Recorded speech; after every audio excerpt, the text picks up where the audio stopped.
Quick disclaimer, there's nothing to hide here. OnePlus did send this phone out in exchange for a review, but I was not paid to say anything you're going to see in this video, and definitely everything I'm saying is my experience, and we are going to talk about the pros and cons. Enjoy the video. So what is up, guys? Nick here, helping you to master your technology. Should you buy the OnePlus 10 Pro 5G? Now, this phone is available in a couple days, maybe even tomorrow. I'm shooting this on April 12th. You'll probably see it on April 13th. So it comes available April 14th officially. Now, it's been up for pre-order. You can still pre-order it as of the recording of this video. $899 for this one.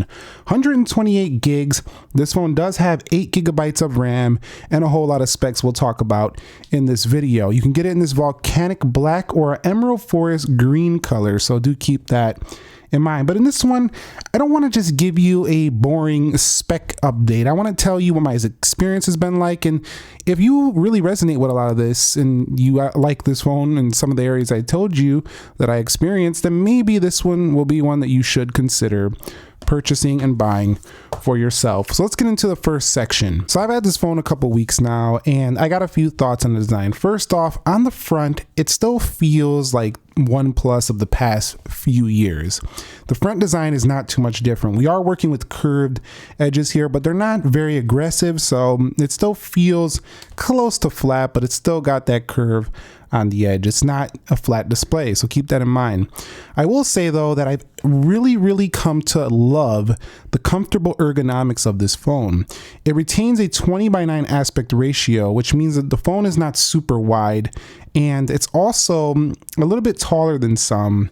At 6.7 inches though, this thing only tips the scales at 201 grams, so it's pretty lightweight, which I enjoy. So I gotta say, if you like a phone that is large but also feels good in the hand with ergonomics, like it wraps into the palm nicely, it feels like you can easily swipe across it, and you want a lighter weight, you don't want it to be too bulky and heavy, this is the phone for you right here. This is better. This feels more comfortable than the iPhone 13 Pro Max and the Galaxy S22 Ultra, as well as the S22 Plus, which is also a pretty good ergonomic phone. This one is the best I felt out of all of those in terms of the comfortable feel and the weight. So do keep that in mind. Switching gears over to durability, we do have aluminum frame here. So we're not working with stainless steel here, just aluminum on this one.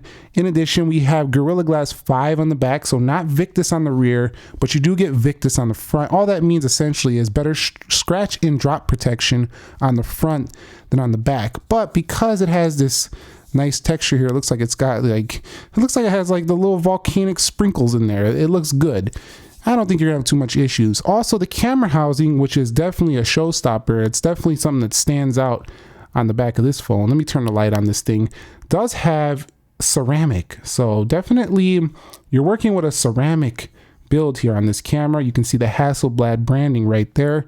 Definitely very nice, but you can see it definitely does get fingerprints all over it, so keep that in mind. You might be wiping this one down quite a bit if you are, touching the back of that camera a lot day to day. I tried to bend this phone. Seriously, I tried to bend this phone. I'm trying right now.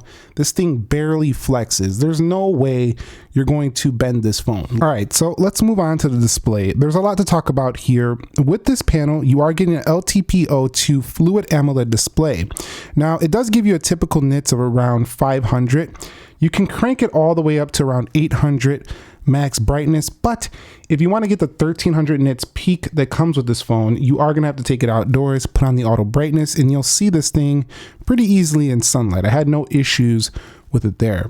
I will tell you though, I like these screen color modes that are included here with this display. You got natural, pro mode, vivid. You can change it between warm. If you like a cooler look, you can do so with that. In addition to that, you have a natural tone display, which automatically adjusts to the ambient lighting, very similar to some other competing phones out there have features just like that. So you got everything you need. You got video color enhancer as well, so we'll give you more saturation, brightness in certain videos, SDR to HDR.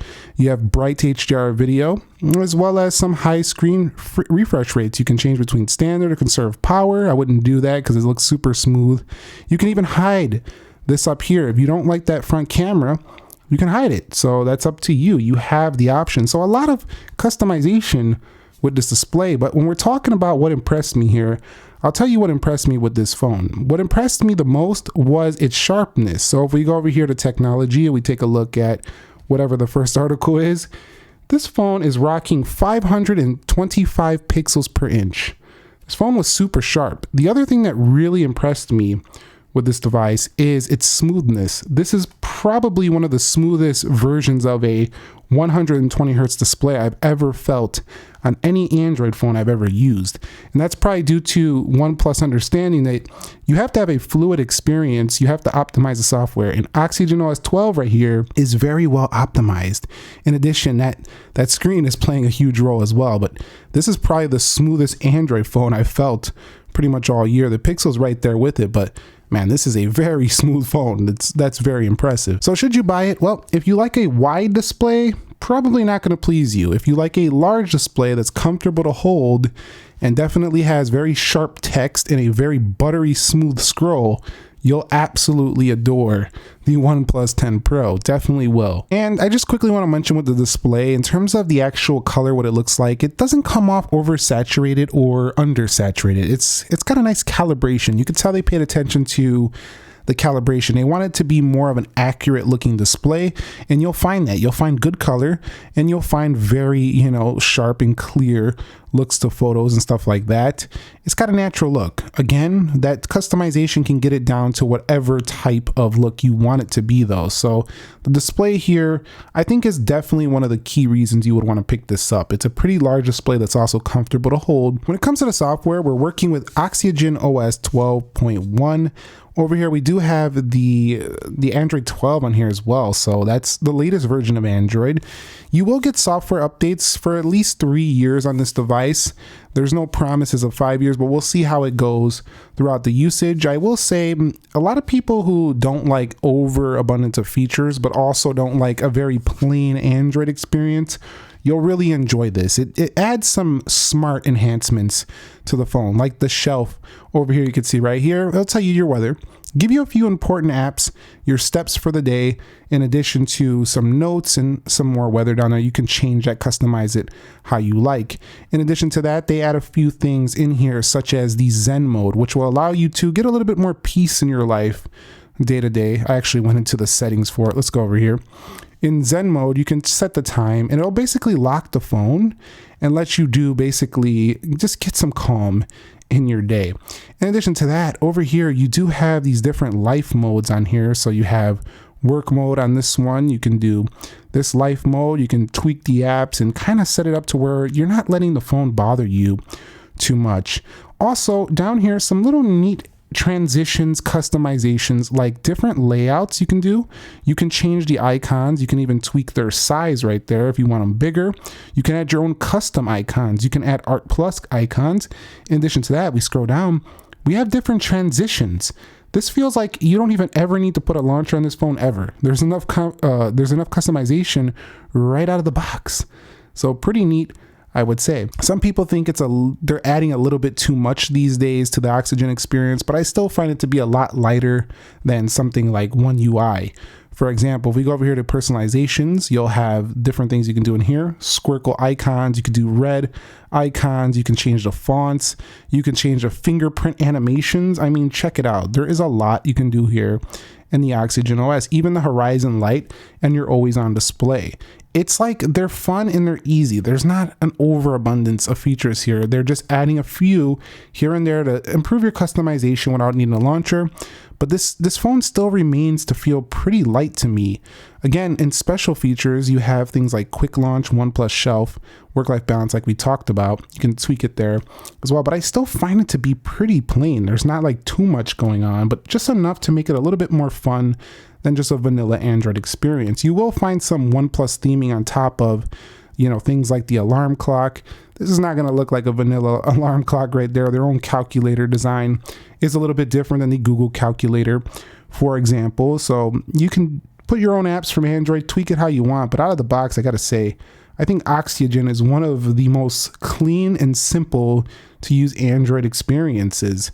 I pretty much like it. I just want to see it get updated more frequently and for a longer period of time. That is the thing that bugs me the most about this phone, is that I don't find the updates to come out super fast, and I don't find them to last super long. I would wish this phone would get updates for at least like 5 years or so. Now, when it comes to performance, you probably already know I'm going to give it a positive take, and that's true. And the reason why is because OnePlus, I think, understands performance. They definitely have one of the smoothest gestures on Android, one of the smoothest animations on Android platform that I've seen.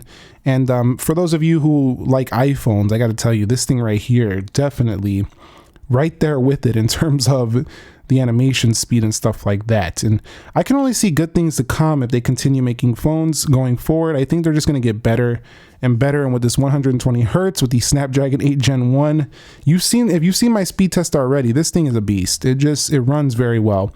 There's only one issue I have, and that is, you know, RAM management with 8 gigs of RAM. I found some of the older OnePlus devices to hold applications a little bit better. But again, you can allocate a little bit more RAM. You could even allocate the max RAM to try to improve that a little bit. But I wish there was 12 gigs of RAM on here. I think there's 12 gigs on a different model, like for a different market. But for the US, you're getting 8 gigs. Most people won't even be able to tell the difference, though. Everyday usage on this thing is an absolute monster. These days, phones are faster than your brain can do. Like, your brain cannot operate as fast as these apps. Like, how many apps you can open at once? This thing can do more than you're going to be able to think of to do in record speeds. So this thing is fast. Let's just put it that way. It's blazing quick. No issues here. In terms of heat management, I will say they do have a vapor chamber in here, but at the same time, I still found this phone when playing PUBG, Crazy Taxi I played the other day, in addition to Dead Trigger, Crossy Road. The Crossy Road didn't do much, but these more graphically intensive games, I felt it getting a little bit warm, a little bit underneath the camera, but it wasn't nothing serious. It still kept the heat down and it still was comfortable enough. Under updates while you're charging, like if you're doing a charge and you're doing an update and you're playing a game, something like that, you're really taxing the phone, you'll definitely feel it get a little warm. But I like that they included a vapor chamber with passive cooling. All right, so let's get on to the camera. We're talking about a 48 megapixel wide camera plus 8 megapixel telephoto. Let's just showcase it here. In addition to that, we do have ourselves a 150 degree field of view on this phone. I'm not gonna cover it like this, like showing you just this camera section too long here. 3.3x, you can go up to 30 digital. I don't really like digital because then it becomes a little bit blurry, but I found up to 5 to 10. It's no big deal. Past that, it gets a little bit blurry looking, but pretty good overall. You have an AI enhancer. In addition to that, you have aspect ratios. You can change 16:9, 1:1. Go over here to video. You are working with 4K up to 120 hertz, which is pretty cool. You don't see that on all phones. You do get 8K 24, again, something you don't see on all phones. You can go 0.6x here on this ultra wide camera. In addition to that, if we scroll over to portrait, you have the portrait abilities. You can go into a zoom on portrait as well as a wider shot. In more, you'll find Pro mode from Hasselblad, which will definitely give you a lot of pro-like features if you want to tweak the EV, the focus, the white balance, things of that nature. If we go over here to more, you'll find movie mode, slow motion, time lapse, long exposures, which is a new thing here where you can kind of basically get those really nice long exposure shots. You can do things like this down here. You can do moving vehicles, waters and clouds, and light paintings. Now, if we go over here, you'll see dual video. The 150 degree view I found to be pretty fun, and you can also do this fisheye mode right here. It's just different. I'm not gonna say it's overly useful, but it's definitely different. In photo modes, they also worked with Hasselblad ambassadors to give you the way they would basically tweak it in these master styles such as Radiance, Serenity, and Emerald. Now you'll have to look into that to learn how to use that and find where the best photo ops are for that type of stuff. But for me, I just find them to be just well-tuned filters. That's what I found it to be in my experience. Also, you have a night mode on board. I will say the selfie camera, a little bit soft, wide enough though. It's wide enough and it's sharp enough because it's 32 megapixels to get a nice group photo. Other than that though, I wish the video on the front was better. You can only do 1080, which is like, what? This is a flagship grade phone doing 1080 video on the front. OnePlus, please put 4K on the front. This is a flagship phone. We need it on the front. So that's it for me. You kind of seen everything it's about. The camera is a Hasselblad setup once again with some nice 12-bit RAW options. You have 150 degree view, 8K 24, 4K 120. The front, pretty good, but no 4K. Check it out. Check out my samples. I did a ton of them. You could decide if this is for you.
Alright guys, so here is a 8K sample with the OnePlus 10 Pro. I am out here in nature. You can kind of get an idea of what the video is capable of. Still not quite spring yet, so the trees are a little dead, but overall this is the OnePlus 10 Pro in 8K video. And here's a front-facing sample with the OnePlus 10 Pro 5G. You can kind of get an idea of how this does perform from that front-facing camera.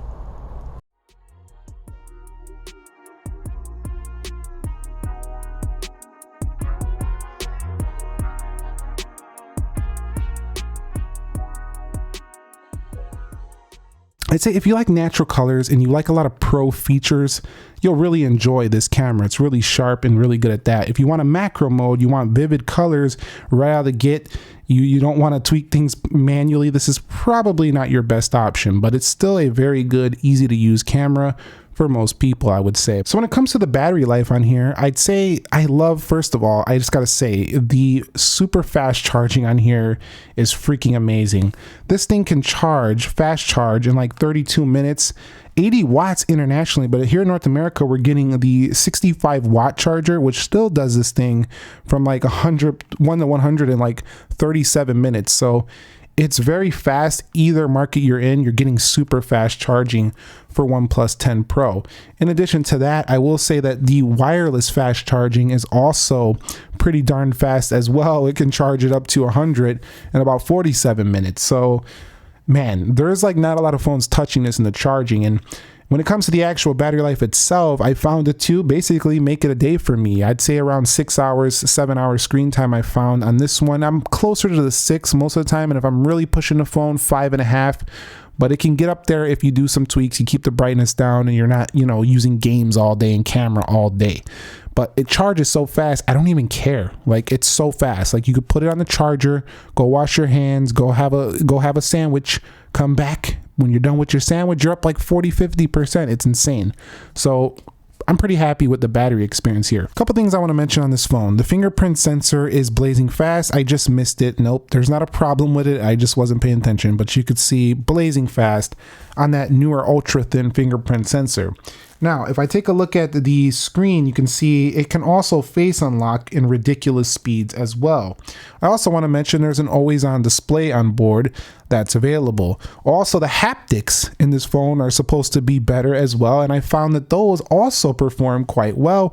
When you are typing, you could definitely feel them. They don't feel soft or weak or anything like that, and there is ways to tweak them in, you know, keyboard settings and stuff like that. So you're going to be fine with the haptics performance on this phone. It's pretty darn good. I wouldn't say it's the best I've ever felt, but it's definitely better than OnePluses of past. I also want to talk about quickly the phone call quality for this phone. It was pretty good. My signal strength was fine, and I have 5G. So I don't want to go on and on about it, but I will say that the speaker performance on here was loud. It wasn't the loudest phone I've ever heard out there, but with the stereo sound setup, it was loud enough, and 5G performance was solid. Wi-Fi was also very fast, as this does feature Wi-Fi 6 on board, so definitely the latest standard. And Bluetooth connections also very fast for this phone with 5.2. You can also get the OnePlus Buds Pro with this device if you want to pre-order those as well, so it'll pair up nicely with this phone right here. I think I've covered everything I want to cover about the OnePlus 10 Pro. The thing is that the competition is very strong in 2022. You have things that, you know, there's just so many options that it's like, you know, is OnePlus really worth it right now? Should you buy this phone right here?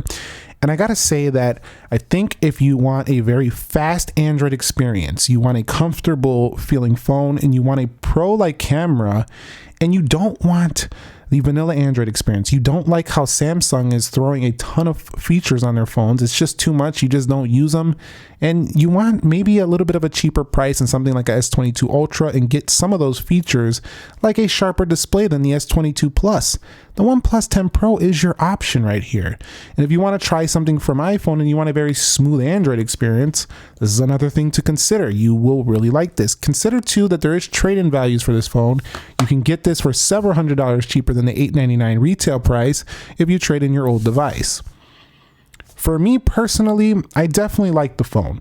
I think OnePlus can do more. It doesn't really stand out like too much. It just kind of fits in the market, I would say, this year, but I think they can do a little bit more to make this phone stand out. Maybe they can make the camera just blow away some of the competition. Maybe they can, you know, make the software updates longer support so more people be intrigued, stuff like that. Front-facing camera can be improved as well. Other than that, it's a solid option. It just depends, what do you want? It's great to have options. It's great to have choice. It only benefits you. Let me know your thoughts on the OnePlus 10 Pro. If you found the video helpful, entertaining, informing, click the like button for me. Subscribe if you haven't already. Nick here. Be sure to be well, and peace.